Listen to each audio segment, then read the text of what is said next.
Well, following yet more frustration after missing out on a third world class target of the summer, we are now back for transfer deadline day and a big game at the start of this Premier League season with Southend United. We pipped Liverpool last time in a tense encounter, and this time we go away to Chelsea, who are also 2 wins out of two. Any big offers coming in for our stars will be viewed as well, but for now, it looks like it's going to be a quiet deadline day, and all the focus will remain on the pitch.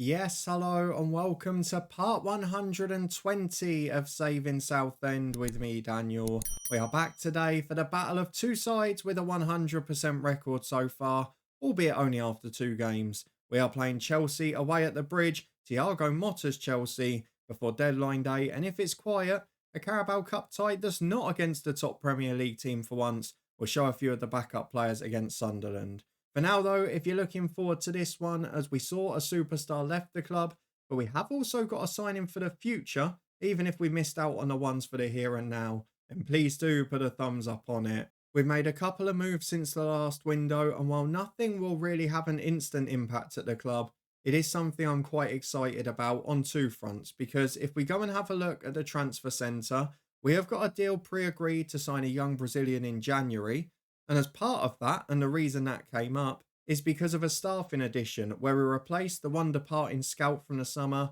with Dasla Marquez from Manchester United. Now, the positives here are that we're attracting good staff from Manchester United. You can see he's an excellent scout. And the fact that he's Brazilian and allows us to search there, as well as Argentina and Uruguay, which we've had already, means we're just expanding our horizons for top young signings. And one of the players he found almost immediately was Gustavo, a 17-year-old player who is going to come in the future as a right winger who can play off the left and up front. He's not the finished product yet, and he doesn't fit our style yet. If we can get him in, train him as a right midfielder for 3.7 million and a wage that is less than 10 grand a week, I'm looking at him with his personality, who's someone who potentially will be a bit like John Nussum, either make us a massive profit or be on the cusp of the first team squad. So either way, however it works out, I think this will end up being a good signing. So he's one to look forward to in January, but we have missed out on a couple of other players and it's becoming incredibly frustrating. I've made the decision now that I'm not going to go for my fourth or fifth choice for the sake of it. I know it might mean one more year before we get to push on to the Champions League, but more news on that in a minute. What we are going to do is really get the scouting mission set up. So we've just set an ongoing focus for the target forward and the box to box role. Said I don't care if they're of high ability now or in the future. I want players in those specific roles with 4-star potential. Leave the rest, get it sorted. Because we did a few sort of top priority scouting missions where we did a couple of weeks searching and didn't find the perfect answer. And when we have found a couple in midfield, we've lost out on them, as we saw with Liverpool in the last episode. So we're not going to worry about that too much for now. But I am going to worry about our Champions League draw because I mentioned it with the Carabao Cup in recent years, and I sort of said it this season. We're going to prioritise the Champions League. We want to win the big competition. We want to push on. And then the draw they gave us, because they obviously heard, was one of the most disgusting draws you could get for a league phase. If we have a look at it, we have only two opponents that are not 4.5-star reputation, and they're both of our last 2 games, and they're away from home. We face Ajax, Borussia Dortmund, Inter Milan, Spurs, Napoli, Bayern Munich back to back in 6 games. How is that possible when we're ranked in the top 30? It seems incredibly harsh, but then Spurs are ranked 97th, then even Rangers are 26th. So, bar Lons, you have to argue that's a pretty difficult draw. And maybe this will be a year where we scramble into the top 24 rather than go flying into the top 8. But who knows what the other nations are going to bring. We've seen weird performances away from home from several sides in recent years. Let's go and get through to the fixtures though, because after the first game of the season, you saw that on camera against Liverpool. We romped to victory against Nottingham Forest with a 4-0 lead at half-time, thanks to Hanson, Wills, Herbert and Carr. I think we did play the same 11 as the first game in this one. Just after half-time, we were resting people. We got some minutes into some. Ivo Torres came on after injury. He's now injured again for another month. He'll miss everything up till probably about Dortmund. but Ashley Carr and Wills were brilliant up front. Kranic is back for this one. He's going to struggle to get in a team the way those two are going. So let's go and get through to the fixtures and see how we compete against Chelsea. Sheffield United are ones to watch this year. They've been going big for big players, and they're definitely going to the next level, even with Kieran Peacock in their defence. So let's see the tactical meeting. Let's see the 11 that's recommended. At this stage of the season, one of the few times we're playing just once a week is not too bad. However, Jan Carlos picked up a knock. Torres, as we mentioned, got one too. So Kranic and Rakowski back from injury, both on the bench today. And they're going to be the only real changes to the squad. We could start Rakowski, but I'm bearing in mind that we've got a big Carabao Cup game in a week where we can get people fitness, we can get them up to scratch. So for now, I'm going to stick with the first 11, which is this. Sadler in goal with Memic and De Angelis the fullbacks, Herbert and Hansen the centre-halves, Robertson and Adamson the wingers with Bernberg and Kivrakidis in the middle, and it's Ashley Carr and Joe Wills up front. Carr the man of the season so far, and ironically, if you take out Ashley Carr, we're almost going back 2 years, aren't we? The old fullbacks are in, Soren Hansen before his loans out. We're starting to go back to the old guard, but a few of the returners on the bench might make an impact later on. Let's head off to the bridge and see if we can get the result, maybe even a better performance than we did at Anfield. Well, 8 changes for Chelsea from, I don't know what game they were playing beforehand, but Motta has put out a couple of originals in Levi Colwill and Romeo Lavia. João Neves is still only in midfield, and Makoko a centre forward, with a few familiar names on the bench of real quality, including England's Slayer among the substitutes, although not sure if it'll be that one at this stage of the career. Let's have a quick look. Yes, it is. At 35, still very much a star. To give you a bit of perspective on how Chelsea have improved the squad, their 40 million signing from us 2 years ago, Andres Asensio, could not even get in the squad for them. So they have really pushed on. They've got a high quality team. They've got an abundance of options in so many positions. But does that mean success? We'll find out as we head into the first half. I want the lads to play how they did against Forest prior to the changes, because in that game, I would argue we were unstoppable to anyone, albeit Forest have been interestingly managed by Carlos Tevez, none other. Wonder if he's bothered to learn English for this one.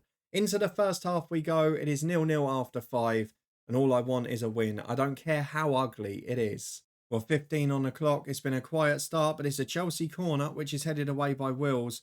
And we've got that weird sort of hazy view on the screen, which we'll correct after this highlight, as Adamson flies into a tackle. Want to be careful with those. Robertson playing out to Bernberg and Memic. Big hoof down the line from him. Tell you what, can we adjust this now? Because it's already doing my head in. Let's go back to the pitch. And just like that, it solves itself. As Lavia gives it away. Wills has nicked it off the centre half, but he can't quite get there in time. Good defending from Colwill as Musa goes up to Framura. He goes into Abdullahi and now Makoko. Support behind him. Abdullahi is the man. And he just works his way down the line to Makoko and De Silva. In he goes to the byline. Cuts it back for Lavia. And it's 1-0 to Chelsea.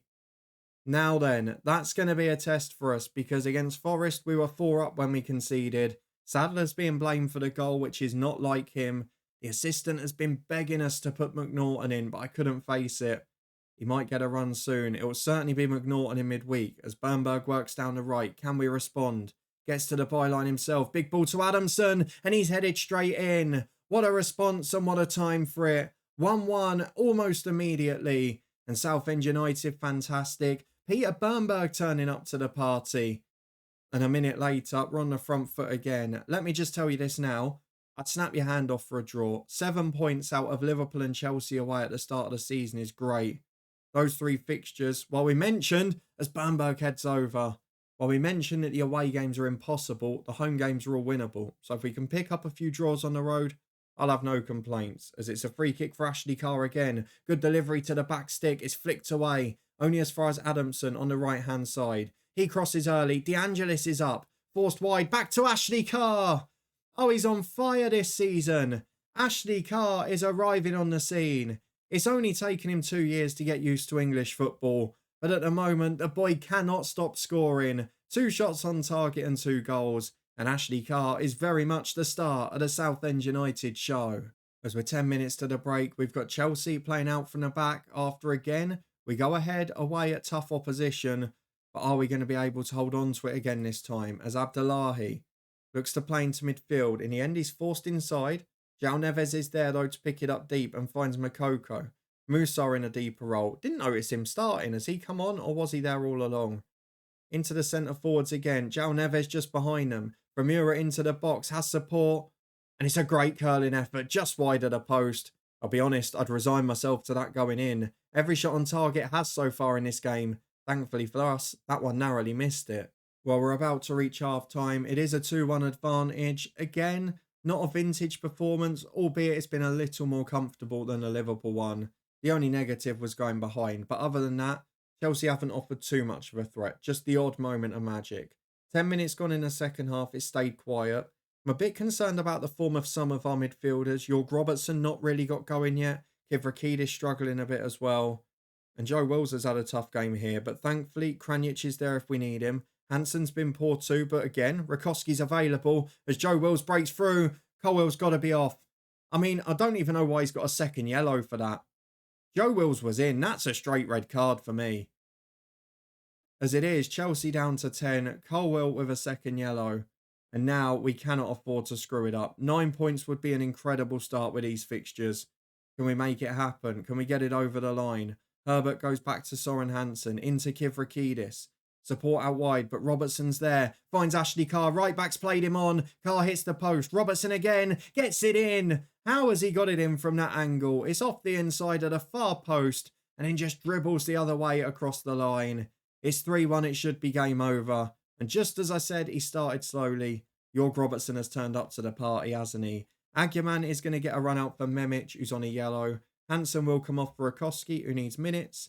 We're going to do Kivrakidis for Jimenez, who probably needs the same. Up front, I'm going to go Joe Wills for Kranic, exactly the same reason. And in the final one, I'm going to leave 10 more minutes, just so we don't get left short. But he'll probably be one of the wingers, as it has been this season so far. We're just about 15 to go. I'm going to take Adamson off for Luis Vasquez just to give him a rest. Yocolano's come on in the other games, not really done a great deal. Did complain about his lack of minutes recently, but we managed to win him round a little. As from Europe plays in out wide. Do not concede a second. What a save. Do you know what? We criticised Sadler for the first goal. That is one of the best saves you will see in FM. Stunning point blank reflexes. Got there first. Got it up high in the air as well. Gave himself time to recover. We deal with the corner thanks to Rakowski. And that, if there was going to be a route back into the game for Chelsea, was probably it. He comes and claims that second cross as well. That is wonderful goalkeeping. That's why he's still the number one. 5 remaining with 3-1 up. Chelsea are down to 10, but they're still doing okay. But it should be another win. And from Liverpool and Chelsea away, it's starting to look ominous again, isn't it? Because we have got a team that consistently can deliver in a Premier League season. Just about those mad one-off days in the Cups. But a big win. We move through to deadline day now. And the only question is, will we get offers for our star players? Because if not, it'll be nice and quiet on deadline day. And we'll be straight through to face Sunderland in the League Cup. Well, deadline day is here. And while I expect it to be quiet, I just want to give you an indication of a deal that hadn't got done. So the last player we made a bid for was this one from Newcastle. Yuri Fulgencio. Now, he was a player who was going to cost us about 90 million quid. So what did Newcastle United do? They offered him a new 3-year deal on 575 grand a week. I mean, how am I supposed to compete with that with a 20,000 seater stadium? Just one of those things. We're linked with a centre-half who I'd love to sign, but realistically, it's not going to happen. It's too much money, but he is out of contract in 1 year. So I'm hoping I might be able to work my magic. They're asking for 70 million still, which is weird with 1 year remaining. I don't think they've got an extension clause according to our reports. So I'm going to go for him in January. And if we get him, he'll be the best free agent signing we've ever had. The truth is though, Newcastle will probably try and nick him today. If there's any news, I will get back to you. We're expecting a couple of offers to come in. But otherwise, I think it'll be quiet on our front. We're not going to be going and pursuing people who aren't good enough. For Sunderland away, maybe the next thing you see. Well, although we have found a couple of targets that I think will be achievable in January or next summer, we've not got any offers other than loan ones for Golombek that have come in today, and we've not been able to find any instant solutions. So I'm not so sure about the midfielder, but Luis Sola may well be a striker you see in January because he's magnificent. He's got everything that you would want from a deep line forward, an advanced forward, and a target man. If I can get him in January, which I think I might be able to, That could be the deal of the century. He's injured for 6 weeks for now, so there's no point trying to get it over the line. We'll come back to that one in January. Ivanov will do the job for the next 3 months. For now, though, we've got a stream of fitness tests ahead of the League Cup. We have finally got a draw against a non-Premier League team, but we're going to have to rest the whole 11. So there might well be a little bit of a banana skin effect here. But we've got a few players to get back to fitness. We've got lots of other players who are waiting in the wings. So let's go and get this 11 fully rotated. And you'll get to see some other faces, maybe for the first and only time this year. Well, a few players will get a 90-minute rest tonight, including Sadler, Herbert, Robertson and Carr. I might put Curley on the bench, but given that we've had the left-back out injured, Carlos, and that De Angelis has played an extra game, I think we're all right to leave them like that. So this is the squad we've gone for in full, with Kranic, Rakowski and Sanchez returning from injury. The two on the right side of the defence make their first starts for the club, in Vite and Aguiman, two of our new backup defenders. Logan McNaughton returns in goal, as does Sanchez and De Angelis on the left side of the defence. In fact, De Angelis is the only one, I think, who started in the weekend game. I'm pretty sure that's right. Vasquez and Yocolano come in as the wingers, with Jimenez and Rakowski playing in centre midfield today due to the injury to Ivo Torres. And then up front is Ivanov and Kranic, who will get about 60-70 minutes today. And then if need be, we've got on the bench the likes of Worcester and Hansen, who can play a few minutes as needed. So let's go and get through to it against championship opposition. It should be a comfortable win. But knowing our luck, we'll get an easy draw one year and still somehow manage to fluff our lines. One of the few trophies we haven't won yet, and I'm desperate to get it done. Just looking to see if there's any familiar names left. I don't think there is. That Jakub Volsky, is he the one that we had on the wing? I don't think he is. But Marcus Obakjar, the centre-half, is definitely one who was on our books. So one or two familiar names either way. Let's go and pump the fist. Come on, run a good run. Keep it going. And you boys, Kranic, this is your catch-up time. Yocolano missed a lot of football in pre-season. This is your chance to get fully fit and to show how good you can be during the season. With the Champions League coming in a couple of weeks, we've got to have players ready to play midweeks as well. And I want to be able to get to the final and win this trophy. I don't want it to go all the way to the end, as Ivanov gets the cross in early doors, away to the edge of the box, and Sunderland can break. Don't go 1-0 down. Well won back. Jimenez to Yocolano. Is Kranic onside? He makes no mistake with the finish. But I think, yeah, the flag is up. No VAR at the championship ground here either. So it's 0-0. It doesn't count. But Kranic looking sharp on his return. Just made his run a little too soon, though. We're just over 15 on the clock, and it's Sunderland with a free kick, which Aguiman plays to Kranic. And now, down the right we go with Aguiman again. The fullback beats his man. There's a good cross into the box. Teddy Ivanov's up. Oh, I thought it was going wide. How's he crept that in at the far stick? It's a brilliant leap, and it's a great header. Gets it down, it bounces then back up above the keeper's outstretched arm and sneaks into that side netting. I mean, he doesn't do it in the big games so often now, Teddy Ivanov, but when I need him to come in and just nick me a goal, he generally does it. It will be sad when him and Jimenez and the likes of that move on, but we are sadly getting to that stage. You saw how good Sola was. Ivanov's days are numbered, but for now, we're very happy to have him here, and he's open to scoring in what might be a run to a cup final and a goal and a trophy for him. You never know, could be his last, as De Angelis gives it to Vasquez. Does well on the left-hand side to keep the ball despite two doubling up and challenging him. De Angelis flicks it down the line for Ivanov, and he'll get to the byline as well. Our back is terrible. All that praise, and then he does that. Not good enough, is it? But we win it straight back with Aguiman, who started fantastically here. Cross for the first goal. Ball wide for Vasquez there. Little fortunate, but he gets it into Yocolano. On the volley to Kranic. Oh, how have you missed that? Under the bar from 3 or 4 yards, maybe slightly behind him. Manchester City are losing at home to Altrincham. I don't know if we've noticed that. Altrincham are now League One. They're a good side, but that is a surprise, you would definitely say. I wonder if it will stay that way. No such trouble for Arsenal. And so far, no such trouble for us, as Jimenez gets it from the throw into Vasquez. And that's going to be a penalty. A chance for Kranic, surely, to get himself on the score sheet. Is he taking it? It's not. It's Ivanov. Ivanov is up before Kranic, so no chance on return. But Ivanov might get a second, and he does. Don't care who takes it if it goes in. 2-0, second goal of the season. Teddy Ivanov back in form after that pre-season injury, and he's firing on all cylinders in a League Cup. Only 2 shots on target were to him, but both of them in the back of the net. A good performance, professional job. How can we make sure it's done at the end? Well, as the hour mark is reached, there are still no shots on target for Sunderland, but we are now looking at those players who are perhaps going to need a rest who have just come back in today. So let's start with Rakowski in a holding midfield role. He's going to be replaced by, I think, Soren Hansen, and we'll push one of the others into midfield. Although, Hector Sanchez has got to come off as well, hasn't he? So that might not work. Let's just do Peter Bernberg instead for Sanchez. Soren Hansen into the defence as such. Up front is Dion Kranic off for Casey Worcester. This game's not in doubt, so we don't need to worry. And then I'll leave the last two a few more minutes. Although DeAngelis did play the weekend as well, didn't he? So Jan Carlos on there. Just trying to balance out the minutes because we're going to be in that situation where we're playing one team midweek, one team weekend, and just rotating half an hour here and there. So I don't want it to get silly. And now, Jimenez on a yellow card. Kivrakidis will come on for him. Again, no risk. We saw what happened to Jimenez in a Community Shield. We don't need that again, that's for sure. 10 minutes remaining. It's been, do you know what? It's not been a vintage performance, but we've done okay. Manchester City are still 1-1 now with Altrincham. It took them a long time to equalise. All the other big guns are winning. Can you imagine if Altrincham put them out? As Vasquez gets the ball on the left. Jan Carlos de Vite. Don't forget, it was City we lost to on penalties last year. If we can get them out of the competition, it will help. As Hansen. Up to Casey Worcester. And now Aguiman. Yukalano on the right to Kivrakidis, who's lost it.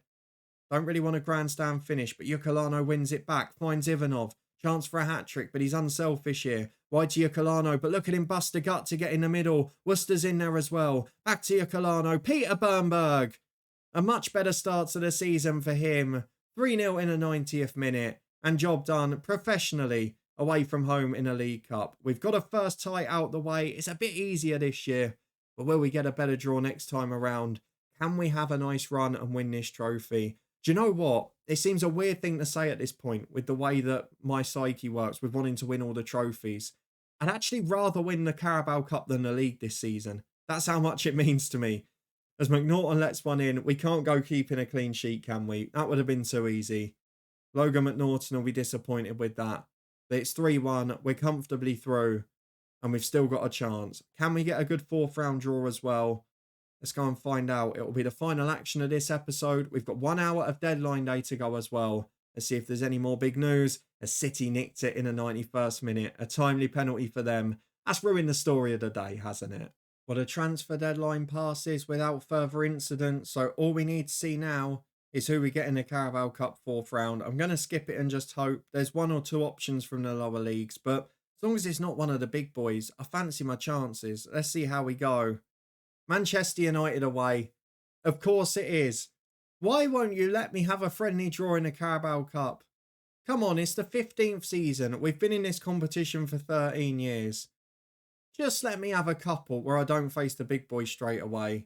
I mean, the positive is if we get through it, Arsenal are playing Spurs, one of them will be out. But it's still going to be a pretty open draw, isn't it, with a lot of big boys left in. Hopefully we can do well in that one, but I'm not getting too ahead of myself there. Let's have a look at the schedule for when we're going to be back. That will probably feature in the episode after next because we've actually got a couple of humdingers now. We're going to come back in a few games' time because we've got a really good run of games. And I'm going to do Ajax away and Dortmund away, which I think is a really good double header. But between now and then, we are back tomorrow with our big season from the coach's head. An awful lot going on at our new club over there after an eventful deadline day under our director of football. You can find that playlist up in the eye above, as well as the Twitch channel and the football podcast for loads of content. But thank you very much for joining me again, for watching a couple of efficient performances on the road. Hopefully I'll reward you with a busy transfer window next time. In the meantime, it's Champions League action next up, and we're off to face the daunting task of the Yellow Wall at Borussia Dortmund. I'll see you there to find out how we get on.